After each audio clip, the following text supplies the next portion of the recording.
Chapter 12. "Are you hungry?" Jake asked, pulling off I-70 into a truck stop. They were just outside of Hays, Kansas. Oliver nodded. "Famished," he replied, rubbing his stomach. "We're going to eat here?" he asked. He rolled the window down and sniffed the air. He smiled. "It smells wonderful." "Daisy makes the best fried chicken in Kansas, kid," Jake said. "Just wait. You'll see." "I'm not sure I can eat that," Oliver said. He was demonstrably disappointed. "Why not?" Jake asked, parking the tractor-trailer in a long slot. He pulled the knobs to set the brakes and shut down the motor. "Strict diet," Oliver said. "I've never had fried foods." "Oliver, you're in for a treat. You're not in the complex anymore. Dr. Meyer-Brandis didn't say anything to me about watching what you eat, so come on." Jake opened the door and jumped out. Oliver started to object, but he said nothing. What could it hurt, he thought. Jake's right. I'm not at the complex anymore. Fried foods seem like such a small sin. He grinned, his saliva glands coming alive. Jake bundled up against the chill. Oliver zipped his coat, but only after Jake told him to. He didn't feel cold, so why bother? They crossed the parking lot, sidestepping a large puddle, and jogged past the front of an oncoming truck. Oliver stopped short, detecting a familiar scent. He frowned and glanced over his shoulder. There was a brown Honda Civic parked nearby. Kevin Rossetti was here. A quiet growl escaped Oliver's throat. His eyes narrowed as he looked around for a police officer. There wasn't one. "Are you coming?" Jake asked, 10 feet ahead of him. Oliver sprinted to catch up. He thought, should I tell Jake about Rossetti? It's not unusual for an agent to make an arrest, but the complex would find out. I would have to explain what happened at the rest area and why I didn't report it. Perhaps another anonymous call to the police? He considered. Yes, that's what I'll do. Daisy's diner was alive with activity. Oliver's eyes lit up as they entered. The scents of the many different foods hit his nostrils all at once. It was a smorgasbord of sensory input like he never experienced before. This is better than Jake's music, Oliver thought. The food didn't make him want to bang his head, though, which was supposedly normal, according to Jake, but Oliver suspected the contrary. The music made him feel like something else was controlling his body. He couldn't imagine a more abhorrent concept. He also couldn't resist it at all. Jake leaned toward him, speaking over the din of the crowd. If you don't stop grinning, people are going to think you're a nutcase. Oliver nodded, trying to force a straight face. He failed.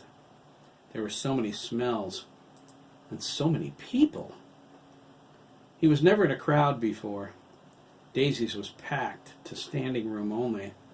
Oliver wanted to meet everyone in the diner and give them a casual sniff. He wanted to ask a million questions. He probably would have, too, if Jake hadn't tugged on his arm, pulling him back. The excitement was almost more than he could contain. A little girl sat with her obese mother. She made a face at Oliver. He smiled, duplicating it back at her. The girl giggled, her cheeks flushing. Oliver giggled too. Jake rolled his eyes and yanked Oliver over to the lunch counter. "Jake!" the woman behind the counter cried. Her smile was as broad as Oliver's. She was a thin woman with steel gray hair and eyes. She stood 5'8", her hair tied back in a hairnet. She was as wrinkled as a California raisin. Oliver thought, she looks 90 years old. No, wait. She's 71 and 26 days. "Where have you been, you rascal?" the woman asked. Jake reached over the counter and hugged her. "Oh, here and there, Daisy," he said, giving her a light squeeze. Daisy backed up and then looked him over, hands on her hips. She nodded her approval after a careful consideration and turned to Oliver. She gently cupped his chin. Who is this handsome young man? Her touch was warm and friendly. Oliver blushed 6 different shades of red. This is my foster kid, Jake replied, trying to remember what the paperwork Dr. Meyer Brandis gave him said. His name's Oliver. Oliver! Daisy exclaimed, pinching his cheeks. Lord, what a looker. Bet you have 1,000 girlfriends, huh? Actually, Oliver began. Sure he does, Daisy, Jake interjected, winking at him. He's a regular Don Juan. Oliver's mouth dropped open as lie scrolled across his cornea. No one noticed, including Oliver. Well, I can see why, Daisy said. She let go of Oliver's chin and reached for 2 menus. Jake stopped her. Double order of fried chicken and french fries, he said, sliding onto the stool. He gestured for Oliver to take the one next to him. Cokes 2. We'll eat right here. Daisy nodded. I'll be right back. Oliver whispered in Jake's ear. Is that what you meant by having girls all over me? Jake laughed. Well, not exactly. Oh, good, Oliver replied, relieved. Are all women like that? So forward? Some, Jake shrugged. Others are shy, or downright bitchy. Daisy wants to make you feel at home. Why did she pinch my cheeks? Oliver asked, rubbing them. They felt like normal cheeks to him. He wondered what was so special about them. Buddy, Jake said, wait until you see some of the other places you're going to get pinched.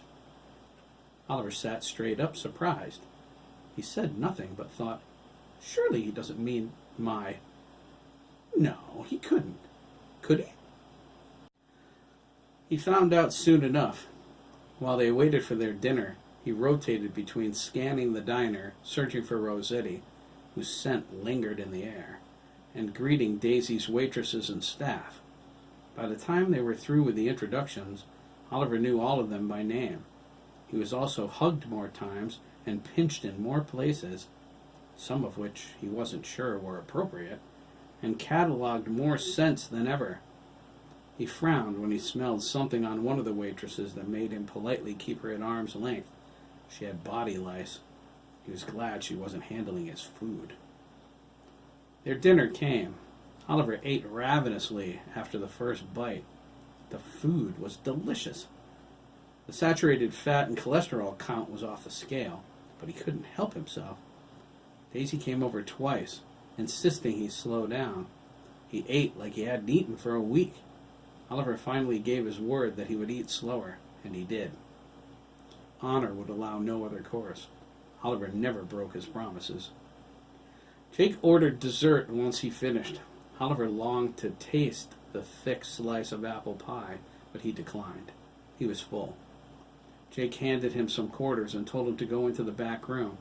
There was a small arcade. He could play video games until it was time to go. Oliver thanked him and hopped off of the stool. Video games, he thought? Intriguing. I wonder if they're like the ones at the complex. He doubted it. Most of the games at the complex involved problem-solving, strategy, or realistic combat simulations. He followed the signs that pointed to the arcade and disappeared around the corner. Daisy tapped Jake on the shoulder. There are some unsavory boys back there, she cautioned. You think it's wise to let him go alone? Sure, Jake replied, sipping his Coke. Oliver can take care of himself. He set the cup down and excused himself. I'm going to make a phone call. Save my seat, will you?